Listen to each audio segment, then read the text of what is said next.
bienvenue dans le Adam Show, le premier épisode de notre nouveau podcast dédié à l'e-commerce. Je vous accueille aujourd'hui avec mon co-host Saad Ben. Salut à tous, merci pour une fois, là je ne suis pas l'animateur principal du podcast. Exactement, c'est notre deuxième podcast, donc on a déjà un podcast pour ceux qui nous connaissent dans le Saad Ben Show. Celui-là, c'est mon show, c'est le Adam Show et on va parler 100% e-commerce. Donc c'est un podcast dédié aux jeunes e-commerçants, aux e-commerçants intermédiaires et avancés. On va vous partager nos stratégies qui nous ont permis de réaliser plus de 15 millions d'euros en 6 ans de chiffre d'affaires en partant de zéro. On va vous les partager directement dans ce podcast. On va aussi analyser les tendances un petit peu et vous aider au maximum et discuter d'e-commerce tout simplement entre deux e-commerçants avec vous. Donc, premier épisode. Et il y aura pas mal de particularités dans ce podcast. Ce sera un podcast plus interactif vis-à-vis de l'écran. Donc, on va vous faire des partages d'écran directement et vous partager des contenus qu'on va analyser ensemble, ça et moi, réagir, rebondir et parfois corriger même. C'est ça, c'est exactement ça. Donc, tu as bien résumé la chose. Donc, ce sera 100% dédié à l'e-commerce. On aura certainement des podcasts aussi qui seront live dans lesquels vous allez pouvoir poser vos questions e-commerce sur YouTube notamment. Et on va vous répondre en direct dans le podcast, dans l'Adam Show. Exactement. Donc, premier sujet. Vu que ce premier épisode démarre en janvier 2022, le sujet qui revient tous les ans, pour ceux qui font de l'e-commerce et du dropshipping, c'est est-ce que le dropshipping est mort en 2022 ? Ça, la question qui revient quasiment toutes les années, est-ce que l'e-commerce est mort en 2016, en 2017 ? On a toujours eu cette question-là. Il suffit de changer le chiffre en fait. C'est ça. Est-ce qu'on va spoiler un petit peu la réponse ? C'est quoi ? Non, je ne vous spoil pas la réponse. Restez jusqu'à la fin. Non, le spoiling, bien sûr, il est le même qu'en 2016. Nous, on a démarré en 2016 l'e-commerce. Et à l'époque déjà, il y avait énormément de contenu, mais beaucoup de contenu anglophone. Et les anglophones s'accordaient. Voilà, il y avait cette minorité qui n'arrêtait pas de dire, voilà, 2017, l'e-commerce, c'est mort, c'est fini. 2018, c'est mort, c'est fini. Et c'est un phénomène qui s'est transposé en francophonie. Et chaque année, c'est la même chose. Chaque année, il y a des gens qui débutent, qui se lancent, qui réussissent. Il y a des gens qui étaient déjà là, qui continuent de réussir. Parce que je pense que la première chose, on va découper cette analyse en plusieurs parties. La première partie qu'il faut bien comprendre, c'est d'abord qu'est-ce que le dropshipping en fait, ça ? Et pourquoi on ne peut pas avoir une mort comme ça du 31 décembre au 1er janvier de l'année d'après du dropshipping ? Donc pour moi, le dropshipping aujourd'hui, c'est tout simplement un moyen logistique de faire de l'e-commerce. Donc à chaque fois que quelqu'un vous pose une question à propos du dropshipping, est-ce que c'est mort, est-ce que c'est éthique, est-ce que c'est rentable, remplacez le mot dropshipping par le mot e-commerce et vous aurez cette réponse. Même la personne qui vous pose cette question aura aussi sa propre réponse en fait.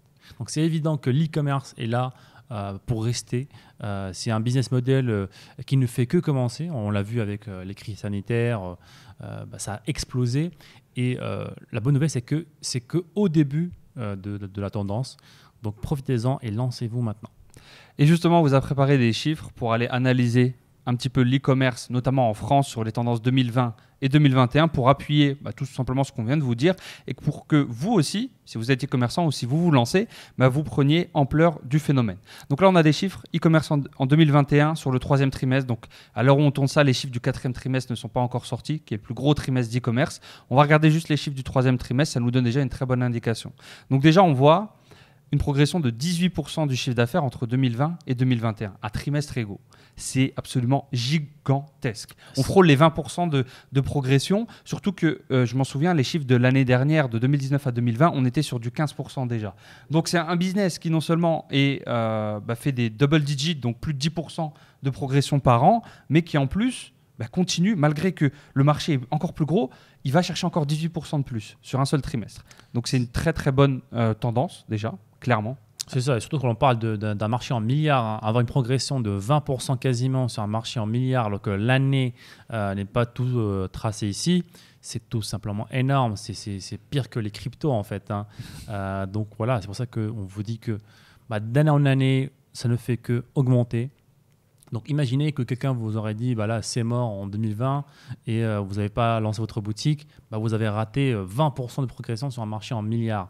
Donc voilà, nous on ne veut pas faire des milliards, même on n'a pas besoin de faire des millions pour devenir libre, mais on a besoin d'en prendre une petite part du gâteau et pour avoir un bon revenu grâce à sa boutique e-commerce. Carrément. Et on a d'autres chiffres qu'on vous avait préparés justement, que tu peux nous montrer à l'écran. Donc ça, c'est les chiffres clés de 2021, grosso modo. Donc 2021, c'est 112 milliards de chiffre d'affaires de vente en e-commerce en France. Donc là, en euros, on s'est concentré vraiment sur l'euro en France. Et là, justement, on retrouve les chiffres de progression dont on vous parlait sur 2016, 2017, 2018, 2019. C'est du plus 10% à chaque fois. Après, on a pas mal de petits stats par département, etc.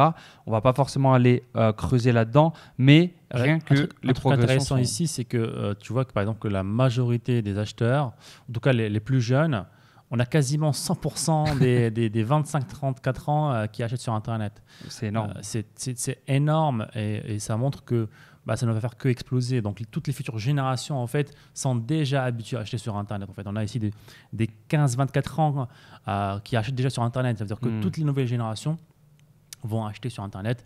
Et si vous êtes parti là, c'est à vous de choisir, en fait. Soit vous allez être consommateur, soit producteur. Super. On avait d'autres chiffres dans un autre article. Il me semble, après, cet article était un petit peu trop détaillé. Donc là, on avait les chiffres pour 2022. 2022, les prévisions. 2022, grosso modo, c'est celui-là. Ok, super. Donc là, c'est des prévisions qui datent de 2019, mais qui sont d'autant plus d'actualité. On avait les prévisions de croissance par pays entre 2019 et 2024. Donc par exemple, sur la France, en 2019, de 2019 à 2024, on nous proposait une croissance de 40%. Sachant que juste de 2020 à 2021, ça a déjà fait 20%. Donc les pourcentages ne marchent pas comme ça, bien entendu, mais vous avez déjà l'idée qui est là. C'est absolument gigantesque, comme tu le disais, d'avoir des marchés en milliards qui te font des 40% en 5 ans. Donc, et ce n'est pas le seul. C'est une trend dans l'Europe, c'est une trend dans les États-Unis. Ça, on le voit, ça, on l'a compris. C'est ça. Et encore une fois, on n'est même pas limité à un seul pays. Par exemple, je peux habiter en France, lancer une boutique au Royaume-Uni si je vois que c'est plus intéressant. Et ce qui est super intéressant aussi, c'est qu'on voit en termes de population, la France et le Royaume-Uni sont plus ou moins égaux. Et le marché, donc en termes de chiffres, le Royaume-Uni, c'est quasiment le double en fait. Ici, entre 37 et 6,70. Donc, même en France, ça ne fait que commencer en fait. Donc, si on rattrape juste les Royaume-Uni en termes de chiffre d'affaires, on doit doubler la taille du marché. Mais encore une fois, ça ne fait que commencer et tous ces marchés-là vont progresser. Yes, et c'est vrai que le marché du Royaume-Uni reste le premier marché. Mais tant mieux pour nous en fait, tant mieux. Si la France a nombre d'habitants égal et moins encore consommateurs que le Royaume-Uni, ça nous laisse potentiellement plus de marge pour aller chercher tout ça. Donc ça, c'était au niveau des croissances. Donc là, on a vu, là on retrouve aussi 112 milliards dont on avait vu tout à l'heure, 112 milliards de chiffre d'affaires en France. Absolument énorme. Donc de 2014 à 2021, la progression, voilà, on dirait que c'est vraiment je crois 96% j'ai vu. Donc qu'est-ce qu'on a ici ? 13%, ça représente 13% du commerce du retail. Et c'est marrant parce que j'avais vu certaines vidéos d'analyse qui prévoyaient qu'un jour on arriverait à un 50-50.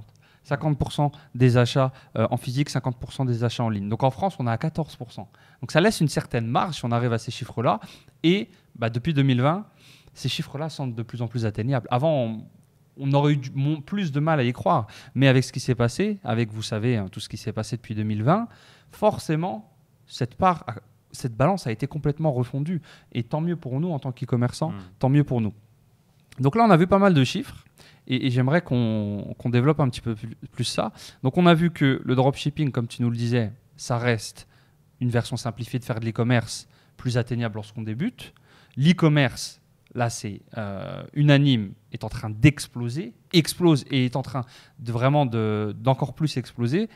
Alors, pourquoi on a toujours chaque année cette demande, cette hésitation, ces gens qui vont te dire – le dropshipping, c'est mort. Est-ce que le dropshipping, c'est mort ? Le dropshipping, ça ne marche plus. C'est plus possible, ça. Alors que le dropshipping, c'est de l'e-commerce et l'e-commerce, ça explose. C'est ultra contradictoire.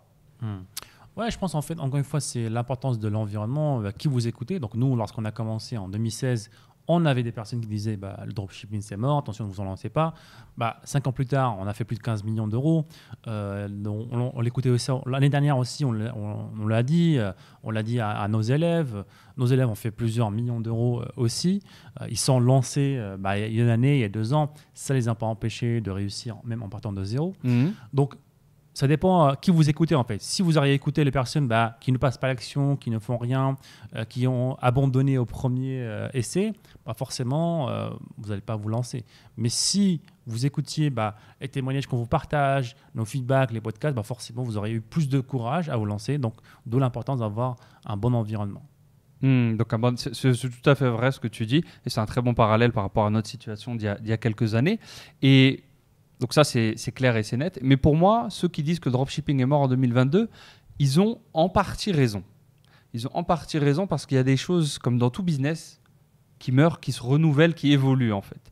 Et ça n'arrive pas forcément le 31 décembre au 1er janvier. C'est plus des tendances qui vont petit à petit naître. Et à chaque fois en janvier, les gens font les bilans. Mais c'est vrai qu'il y a des choses qui ont changé. Et tant mieux.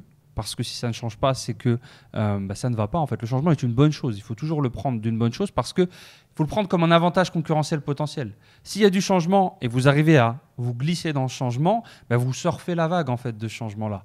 Et ce qui a changé clairement ces dernières années dans le dropshipping, c'est que le dropshipping amateur, si je puis dire, attention, je ne parle pas des personnes qui dépensent depuis...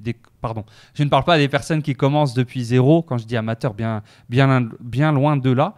Je parle des personnes qui ne prennent pas ça au sérieux, qui ne prennent pas leurs clients au sérieux, qui ne prennent pas le service client au sérieux, les livraisons au sérieux, les types de produits qu'ils vont vendre au sérieux et qui sont juste là avec une éthique plus ou moins douteuse en se disant, écoute, moi c'est une vache à lait, je suis là pour balancer des produits aux gens, ça peut être des trucs en plastique, je m'en fous complètement, qui cassent en 2 secondes, moi je veux juste prendre l'argent des gens. Ces gens-là, en fait, ils sortent à un mur parce que ça ne marche plus. Les gens sont beaucoup plus éduqués dans l'e-commerce comme on l'a vu, ils sont beaucoup plus demandants aussi et ils ont eu aussi leur part de déconvenus, il faut être honnête, on ne va pas cacher ça. Bien entendu que dans le dropshipping, il y a des mauvais acteurs qui ont terni en partie la réputation du business model. C'est pour ça qu'on va vous parler un petit peu après justement de ce qu'on met en place nous et de l'approche qui aujourd'hui est pour nous la seule approche possible pour réussir en e-commerce, en dropshipping en 2022 pour combattre tout ça.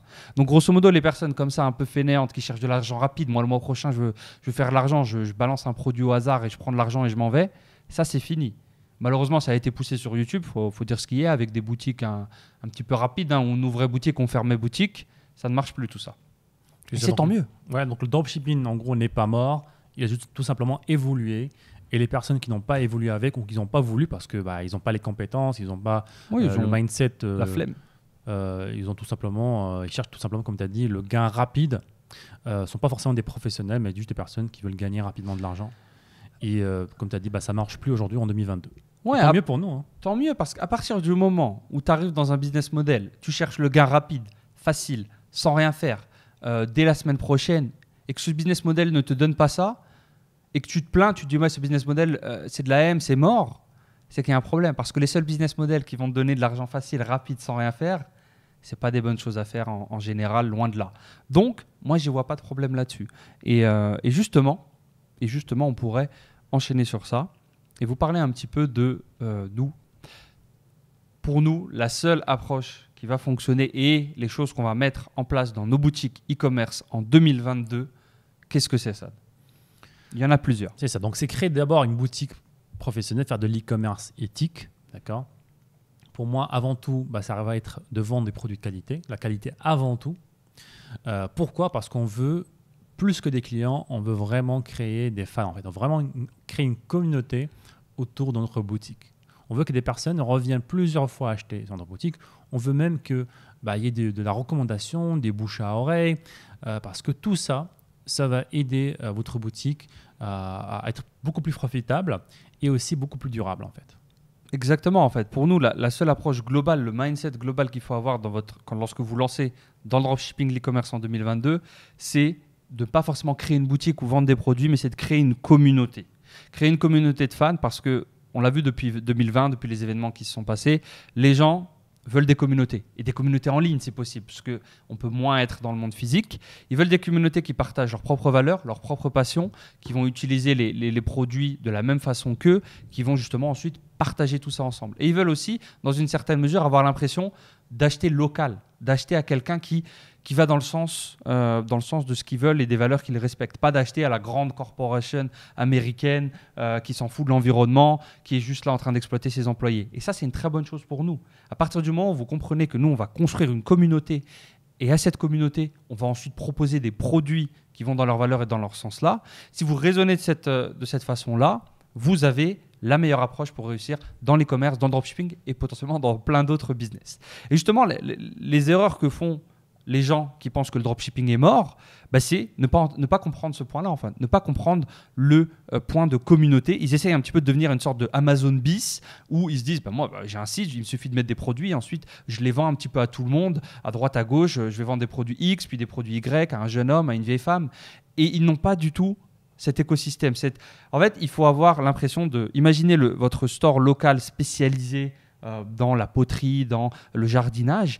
Imaginez, votre but, c'est de reproduire ça dans votre boutique en ligne, dans votre univers en ligne. Et non pas de reproduire le grand Carrefour ou le grand Leclerc. Ça n'a aucun sens, ni pour vous, ni pour les clients. Surtout qu'on n'a pas là leur budget, en fait. Ils ont des budgets en milliards, en plusieurs millions. Ils sont cotés en bourse. Donc, on peut pas les concurrencer. Ce n'est pas le but parce qu'on n'a pas les moyens de les concurrencer. Donc, on se spécialise, en fait. Comme a dit Adam, voilà, on crée une communauté. On parle leur langage. Tout ce que n'a pas Amazon, Alibaba, voilà, ils sont très généralistes. Ils parlent à tout le monde. Nous, on parle à une personne spécifique. Lorsqu'elle vient sur notre boutique et se dit tiens, cette boutique-là, elle me comprend. Et c'est grâce à ça que la personne va revenir plusieurs fois sur la boutique. Et justement, la plupart aujourd'hui des dropshippers qui pensent que l'e-commerce est mort ne font pas ce travail-là en fait. Ne se sont pas adaptés au changement qu'il y a eu sur Facebook Ads, sur Google Ads, sur toute la plateforme de publicité. Et forcément, ils pensent que c'est plus rentable et ça ne marche plus. En fait, c'est un petit peu de la faute du dropshipping parce qu'au début, l'opportunité était tellement belle de l'e-commerce dans les premières années 2015-2016, que honnêtement, vous n'aviez pas besoin de faire ce travail-là. Alors que dans tout autre business, vous devez connaître vos clients, vous devez servir vos clients, vous devez vous spécialiser, vous devez vraiment avoir des avantages concurrentiels.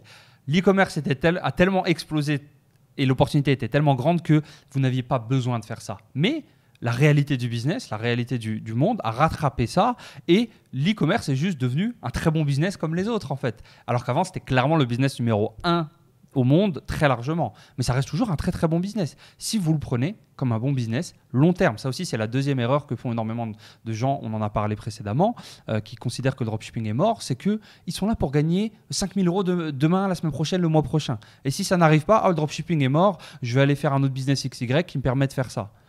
La majorité comme on vous le disait, la majorité du temps, si vous avez des résultats, si vous gagnez des milliers d'euros sans rien faire, à un moment donné, il y a quelque chose qui ne va pas. Donc nous, on a cette approche long terme, business, où on va construire des boutiques long terme aussi. On ne cherche pas à devenir multimillionnaire en 6 mois, d'étudiant fauché à millionnaire en 1 an, je ne sais quoi. Ce n'est pas le but.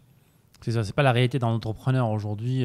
C'est une aventure, il y aura des hauts et des bas, c'est comme tout autre business. Mais voilà, on apprend de nos erreurs, on ajuste, on applique ce qu'il faut faire. Il faut aussi se former, il ne faut pas se le cacher parce que, comme on a dit, l'e-commerce, le dropshipping, ça change constamment. Donc, c'est super important aujourd'hui de se former et de s'assurer que les formations aussi qu'on prend, qu'on consomme, sont à jour aussi. Ça aussi, malheureusement, on le voit beaucoup aujourd'hui dans le monde de la formation parce que ceux qui vendent des formations ne font pas eux-mêmes du e-commerce, donc ils ne peuvent pas mettre à jour leur formation. Donc ça crée vraiment un gros décalage entre ce qui est demandé aujourd'hui dans le marché et les formations des personnes, en tout cas ceux qui se forment, parce que la majorité des gens ne se forment même pas. Donc d'abord se former et s'assurer que les formations sont à jour. Il y a un 4e point aussi qu'on avait préparé. L'une des erreurs que font la majorité des gens qui pensent que le dropshipping est mort, c'est justement ne pas s'être adapté du côté marketing aussi. Donc, il y a le côté fondation dont on a parlé juste avant. Il y a aussi le côté marketing. Déjà, ils n'ont pas fait le travail de base de tout business, comme on le disait, de savoir quels sont leurs clients idéaux, quelle est leur mission par rapport à ces clients, quel branding ils vont adapter, quel positionnement, quel type de produit ils vont aller proposer aux gens. Donc ça, si vous n'avez jamais entendu ces mots-là, bienvenue sur la chaîne parce que c'est ça la base de votre business. C'est ça la base de votre business. Et si vous n'avez pas ça, vous ne pouvez pas construire de stratégie marketing autour. On entend souvent parler, oui, le branding, c'est faire des logos, faire du stock, etc. La base de la base, c'est votre client. Tout va naître de là-bas. Si vous ne connaissez pas vos clients idéaux, la mission que votre boutique, votre brand va accomplir vis-à-vis de vos clients avec les produits, c'est des véhicules, c'est des outils, il faut d'abord maîtriser ça. Et la majorité des gens ne vont jamais se former au marketing pur et dur. Ils vont rester en surface, tenter de faire du marketing rapidos comme ça sur certaines plateformes et dire bah, écoute, ça ne marche pas, laisse tomber. Donc ça rejoint les points précédents. Se former, s'adapter, reprendre les bases d'un véritable business, avoir une stratégie marketing solide, être sérieux. Exactement, je crois que tu l'as bien résumé. En tout cas, sachez que l'e-commerce, le dropshipping n'est pas mort en 2022. Au contraire, ça ne fait qu'augmenter. Ça marchait en milliards. Est-ce que vous allez prendre votre part du gâteau? Ça, c'est à vous de décider en fait. Et justement, ça, dis-nous un petit peu, justement, on va vous le dire tous les deux, quelles sont nos stratégies en dropshipping pour faire des millions en 2022? C'est une très bonne question et on vous a dit qu'on allait vous donner le maximum de choses. Donc, on vous a préparé là aussi plusieurs parties. On va rentrer un petit peu plus en détail dans les stratégies qu'on utilise avec une première question qui est énormément revenue pendant 2021, qui va un petit peu vous faire écho, je suppose. Est-ce que Facebook Ads, c'est mort, Sad? Donc, comme on l'a dit dans une vidéo précédente, c'est que on le dit tout le temps aussi, c'est que le dropshipping ne va jamais mourir. C'est parce que c'est totalement de l'e-commerce, mais par contre, ça évolue. Donc, par exemple, en parlant de Facebook Ads, ça a été toujours la meilleure source de trafic pour faire des ventes rapidement, scaler une grosse boutique, faire des grosses ventes. Aujourd'hui, par contre, on voit que Facebook Ads n'est pas aussi simple qu'avant. Exactement, en fait. Ils ont été très dominants sur le marché pendant très longtemps. Et c'est jamais une bonne chose. Quand votre business est ultra dominant, il n'est jamais remis en cause. Et ils sont devenus confortables. Ils sont devenus aussi de plus en plus stricts avec les publicitaires. Il faut l'avouer, en nous respectant de moins en moins, nous qui faisons de la publicité. Et ils viennent de prendre une petite claque avec l'arrivée d'un nouveau futur géant qui est TikTok, dont on va vous parler juste après. Mais pour rester sur Facebook, Facebook reste, à l'heure où on tourne cette vidéo, pour l'instant, notre principale source de trafic et source d'acheteurs aussi sur nos boutiques e-commerce et notre boutique principale. Et encore un petit peu de loin, si je puis dire, parce qu'ils ont quand même une base d'utilisateurs qui est gigantesque. Et ils ont un temps d'avance, ils ont aussi un système publicitaire qui est intéressant sur certains points, mais ils ont besoin de simplifier la chose en fait. Le problème qu'ils ont, c'est qu'ils ont trop complexifié le système d'entrée pour faire de la publicité sur Facebook. Maintenant, il faut vérifier son business manager, vérifier son identité. Il faut se débloquer si tu as voyagé. Il faut se redébloquer XY. Ça, c'est une réalité du marché. Moi, j'aime beaucoup Facebook Ads parce que j'ai généré beaucoup d'argent avec. Faut être clair. Mais aujourd'hui, il faut qu'ils resimplifient tout ça. Il faut qu'ils descendent de leur piédestal et qu'ils réouvrent la chose.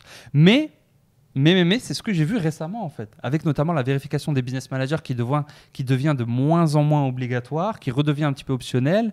Alors elle était optionnelle au début, puis obligatoire, puis maintenant ça redevient un petit peu optionnel. Une simplification au niveau du targeting. Là on nous dit que le no targeting, le broad marche de mieux en mieux. Tu as moins besoin de targeter, mais juste des vidéos et tout va bien se passer. Donc, il y a un potentiel pour Facebook dans cette année s'ils arrivent à reprendre la chose. Ils ont aussi été pas mal touchés par l'iOS 14 de Apple et ça va être leur challenge à eux cette année pour moi. Ça va être une année assez cruciale pour Facebook Ads, je pense, avec le géant TikTok qui arrive. Et peut-être, et on l'a vu de toute façon avec le move de Mark Zuckerberg qui a rebrandé la compagnie Facebook en compagnie Meta. Donc, est-ce qu'on va voir des publicités dans le métaverse en 2023-2024 ?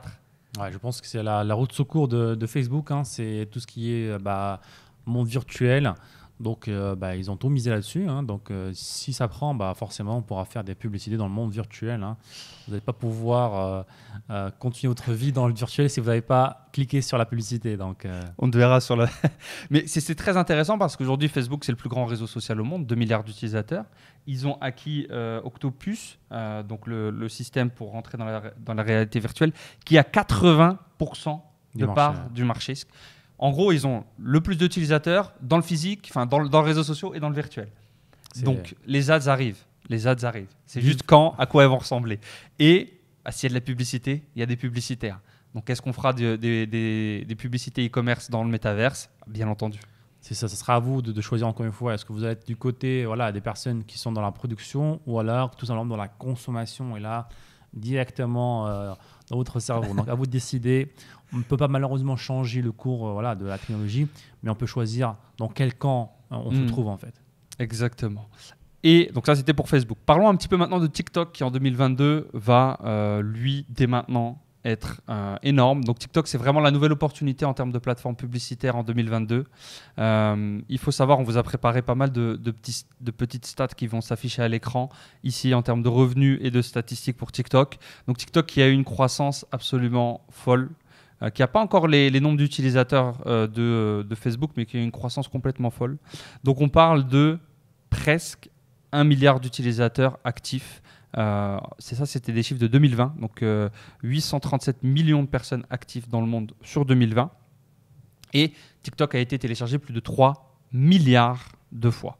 Donc ça commence à faire pas mal et on peut voir justement la courbe ici des utilisateurs TikTok. Depuis 2018, donc ils sont lancés 2017 il me semble TikTok, et avec ce qui s'est passé en 2020, avec le buzz qu'il y a eu, à aujourd'hui où ils ont dépassé le 1,2 milliard d'utilisateurs sur TikTok, ce qui est absolument énorme. Facebook a 2 milliards, mais ils ont mis des années et des années pour arriver à ça. Et là TikTok, en l'espace de 2 ans et demi, a pratiquement rattrapé Facebook. Ouais, c'est énorme et voilà, on pense que ça a un gros avenir. On voit déjà dans nos tests, nous, dans nos boutiques e-commerce, que ça a déjà de très bons résultats. Ouais, on va vous en parler justement parce que qui dit utilisateur, dit sur un réseau social, dit publicité. Et justement, TikTok, ça a été l'un de nos gros tests 2021 en termes de publicité et ça va être l'un de nos gros focus en 2022 en termes de publicité parce que TikTok a un avantage clair sur la simplicité de faire de la publicité sur TikTok. C'est beaucoup plus simple. Ils ont beaucoup appris de des erreurs de Facebook sur les dernières années. Ils ont juste pris les bons côtés de Facebook et ils ont simplifié les mauvais côtés. Donc création, business manager, vérification, X, Y, Z, c'est beaucoup plus simple.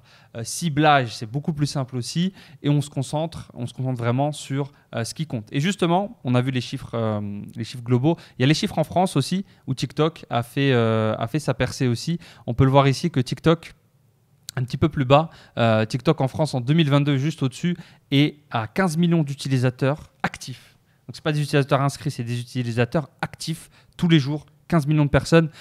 C'est quand même pas mal. Et on a plus de 10 millions de vidéos share cette année-là. Donc, c'est vraiment en train d'exploser. Et l'avantage qu'il y a, c'est non seulement tu as des utilisateurs actifs, mais le pourcentage d'engagement n'a rien à voir avec le reste en fait. Là, on voit 20% d'engagement en France sur TikTok. Je crois que la moyenne d'Instagram, c'était 2%, 2 ou 3% sur les posts. C'est 10 fois plus. C'est complètement fou. Et TikTok a dépassé aussi, aux États-Unis et en Grande-Bretagne, a dépassé YouTube sur le temps de consommation moyen par mois. Donc les gens, en moyenne, aux États-Unis, et il me semblait qu'en France aussi, en Angleterre, passent plus d'1 heure sur TikTok par jour. C'est énorme. 1 heure par jour à scroller comme ça, c'est absolument gigantesque. Donc l'attention est là-bas. Et 2022, on va mettre le focus à fond sur TikTok. On va vous dévoiler un petit peu juste après, dans les grandes lignes, ce qui est important lorsque vous faites de la publicité TikTok. Mais c'est important pour moi d'y être de manière organique et avec de la publicité. Donc il vous faut des pages TikTok, il vous faut de la communauté sur TikTok parce qu'il y a de l'attention en fait. On suit l'attention. Et justement, TikTok, comment réussir sur TikTok, comment réussir aussi sur Facebook en 2022, c'est les créatives.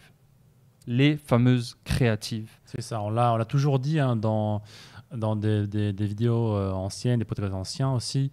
On a toujours annoncé que les créatives vont être le futur de toute stratégie de publicité payante. On avait même annoncé qu'à un moment donné, il y aurait un bouton pour activer sa campagne et des créatifs. Et c'est ce qu'on voit aujourd'hui, c'est de plus en plus simplifié et les créatifs ont de plus en plus d'importance. Exactement. Facebook est en train de se simplifier. TikTok est né simple. Pratiquement des options de ciblage très simples. On met un budget, mets-moi des vidéos et c'est parti. Et justement, le challenge, ça va être d'accepter ça et justement de se former là-dessus. Donc dans les créatives, il y a beaucoup de choses qui vont marcher, mais globalement, notamment sur TikTok, il vous faut des créatives courtes. Parce que l'attention globale des personnes a aussi baissé ces dernières années. Donc grosso modo, vous pouvez tabler sur 30 secondes en moyenne pour vos créatives. Et pas plus, surtout sur TikTok, parce que ça va être très vite épuisé. Les gens en ont marre en fait. Si la créative fait plus de 30 secondes, c'est des enfants de 5 ans. Les gens maintenant, ils passent à la suivante. Et ce qui va aussi énormément marcher, ce qui marchait déjà, mais ce qui est de plus en plus le cas, ce sont les créatives UGC, c'est-à-dire des créatives générées par des utilisateurs. Et ça, on le voit partout et il vous faut tirer parti de ça. En fait. Il y a énormément de stratégies, donc que ce soit avec votre propre client ou avec des mini-influenceurs, avec des plateformes d'achat de créatives, avec votre famille, avec vos amis. Il faut du contenu UGC en fait, du contenu un petit peu amateur fait comme ça par une personne ou une autre. Et c'est ça en fait parce que c'est du contenu qui est naturel dans la plateforme. Il ne vient pas s'immiscer un petit peu de manière dérangeante, de manière un peu malaisante dans le feed TikTok. C'est quelque chose qui vient se marier très bien et donc une très bonne expérience utilisateur. On ne se rend même pas compte que c'est une publicité en fait. Donc les gens ne sont pas forcément gênés de voir ce genre de vidéos sur leur fil. Et ce qui est dans l'intérêt aussi de TikTok et de la plateforme publicitaire, ils ne veulent pas que les gens aient une mauvaise expérience lorsqu'ils sont sur leur fil en train d'utiliser l'application. Donc c'est gagnant-gagnant pour la plateforme, pour l'e-commerçant qui va être récompensé en ayant des publicités moins chères et l'utilisateur qui a lui une expérience agréable sur la plateforme. Ils ont beaucoup appris de Facebook aussi, où ça a été le Far West pendant longtemps, et TikTok ont été très très malins là-dessus dans la création de leur système publicitaire. Et justement aussi, il y a pas mal de types de contenus comme ça, un petit peu fun, qu'il va falloir apprendre en fait depuis TikTok. Les contenus un peu réaction, on voit des gens face cam qui réagissent à une autre vidéo en bas à droite. Ça, c'est des choses qui sont très dans la trend. Que vous le fassiez ou pas, il va falloir vous y mettre et au moins comprendre les choses et les utiliser. Les trends TikTok aussi, les danses, tout ce qui va avec, les sons, les challenges. Si vous arrivez à relier les deux ensemble, un challenge qui est viral sur Internet et que vous arrivez à le relier à votre niche, à votre communauté ou à votre produit, c'est potentiellement des millions et des millions de vues et des millions et des millions de secondes, de minutes d'attention pour votre marque en fait. C'est ça, donc c'est super intéressant comme type de contenu pour TikTok. Donc, on peut surfer sur la tendance, comme tu as dit, globalement. Donc, il faut se connecter un petit peu quand même à ces réseaux sociaux. Donc, lorsque vous faites de la publicité, il faut quand même savoir qu'est-ce qui est tendance, qu'est-ce qui marche en ce moment même. Et vous surfez sur la tendance. Comme ça, pareil, comme on l'a dit, voilà, votre contenu est un petit peu, ressemble un petit peu au contenu global de la plateforme. Et vous allez être récompensé en ayant des publicités qui coûtent moins cher. Exactement. Il faut tester. Vous êtes dans les débuts d'une plateforme, vous vivez la chose.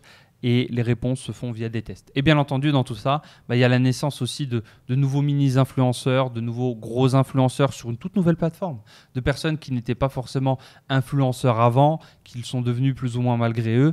Et ces gens-là sont aussi c'est une opportunité pour eux, mais aussi pour vous et votre marque e-commerce. Et il faut communiquer avec ces gens-là. Vous devez être en contact avec les mini-influenceurs et influenceurs de votre niche, d'une manière ou d'une autre. Petit à petit, de manière progressive. Mais vous allez vous servir justement de leur audience et de leur notoriété pour votre marque. C'est indispensable. Ouais, donc surtout ce genre de nouvelles plateformes, ça permet la naissance de plusieurs mini-influenceurs. Surtout sur TikTok, où tout le monde en fait peut devenir influenceur du jour au lendemain avec une vidéo qui part virale rapidement. Donc tu as plein de mini-influenceurs, donc ce qui est une bonne nouvelle pour nous parce que puisque la demande, l'offre elle est énorme, forcément on a des prix qui sont plus intéressants pour nous. Exactement.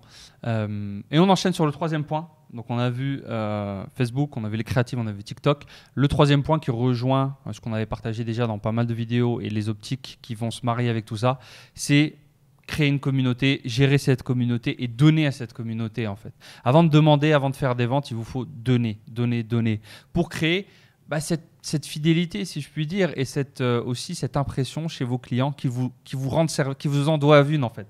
Vous leur avez tellement donné de contenu qu'ils veulent vous soutenir en achetant vos produits. Et c'est quelque chose qu'on a beaucoup vu aussi dans les influenceurs, pas forcément télé-réalité ou autre, mais de manière générale, où tu as des gens, par exemple, je pense dans le gaming, dans le jeu vidéo, qui ont une très bonne audience, qui donnent beaucoup de leur temps, qui entertain les gens. Et ils sortent après des t-shirts ou autres produits et les gens les achètent pour soutenir la personne. Ouais, c'est ça. Il faut vraiment créer cet esprit de communauté autour de votre boutique. Votre boutique, c'est pas le cœur en fait de votre business.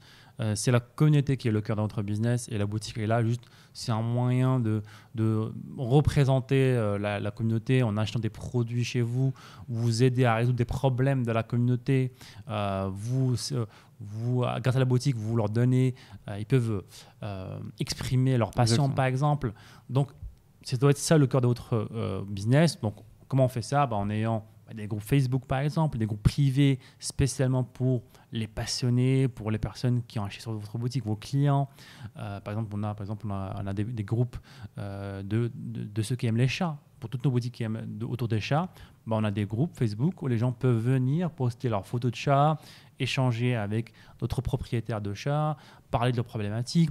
Et ça devient vraiment un endroit où ils vont venir échanger et pas forcément penser qu'à l'e-commerce. En fait. Oui, c'est ça, exactement. Et ces véhicules-là, il faut que vous essayiez de les dupliquer pour être cross-channel, c'est-à-dire être sur tous les canaux publicitaires possibles petit à petit. Donc des groupes Facebook, des groupes, des pages Instagram, pourquoi pas des Telegram, Pinterest, l'emailing aussi, être énormément en communication avec les personnes qui achètent chez vous et qui ont entendu parler de vous via email pour leur donner des choses. 80% du temps, il faut donner des articles, il faut partager du contenu, partager des choses de client à client. Et ensuite, les 20% du temps où vous allez demander, ça va très bien se passer. Exactement. Donc, une dernière stratégie aussi, c'est ne pas mettre tous ses œufs dans le même panier. C'est qu'à un moment donné, il faut devenir cross-channel. C'est quoi cross-channel ? Comme je venais de le dire, c'est être partout en fait. Ne pas dépendre des bons vouloirs de Facebook, de TikTok, de Google, mais être un petit peu, avoir un œuf dans chaque panier pour pouvoir s'adapter déjà en cas de problème sur une plateforme et aussi pour pouvoir être simplement partout, pour pouvoir toucher les clients plusieurs fois. Maintenant, les clients ont besoin d'être touchés plusieurs fois avant d'acheter. Donc, ils vont vous voir une fois sur Facebook, une fois sur Google, une fois sur TikTok, une fois là-bas, une fois par exemple aussi via les influenceurs. Donc, il faut savoir, comme je vous le disais, utiliser la notoriété des influenceurs, l'autorité des influenceurs sur leur niche pour faire un transfert d'autorité vers votre marque et pouvoir ensuite capter une première audience que vous allez, avec votre création de communauté, fidéliser pour ensuite vendre vos produits. C'est fini l'époque de je vends et ensuite plus rien. Vous voyez que dans ce schéma-là, vendre, c'est en dernier. Et ça devrait toujours l'être, toujours vendre en dernier, les amis. Ce n'est pas le but. C'est le but final, mais il y a des étapes à faire d'abord. Et en termes de cross-channel, si on devait donner un top 3, je mettrais toujours Facebook dans le top 3. Je mettrais TikTok et je mettrais Google. En fait. C'est ça, Google Shopping en troisième, c'est pas mal. Donc vous avez le top 3 les amis, un à la fois, tranquillement. Et plus tard après, vous irez sur du Pinterest, vous irez sur du Snapchat, vous irez sur des forums, vous allez où vous voulez après au bout d'un moment. Mais il faut avoir cette optique de s'élargir petit à petit. Le challenge, c'est de ne pas s'élargir partout, se dire, voilà, je lance ma boutique, je me lance sur tous les canaux, tous les réseaux en même temps. Parce qu'en termes d'organisation, en termes de budget, c'est pas forcément le plus évident. Yes. Je pense qu'on arrive à la fin du podcast. Hein. Ouais, c'était un podcast intensif. On vous a partagé pas mal de choses assez concrètes, on l'espère, que vous avez retiré de la valeur dans ce nouveau format de podcast. Donc vraiment 100% e-commerce. Qu'est-ce que tu en as pensé, toi, ça Alors, j'ai pas trop participé, donc je t'ai bien laissé prendre le volant. Mais je pense que c'était super intéressant pour tout le monde. On a partagé des astuces concernant l'e-commerce, notre vision, encore une fois, du dropshipping en 2022. N'hésitez pas aussi à nous laisser des commentaires, des feedbacks concernant ce podcast-là dans l'espace commentaire. Et aussi, si vous avez des questions pour le prochain épisode, vous pouvez aussi les poser dans l'espace commentaire. Donc, encore une fois, abonnez-vous, laissez un petit pouce bleu sous la vidéo et on se dit à très bientôt pour le prochain épisode du Adam Show. Ciao. Ciao.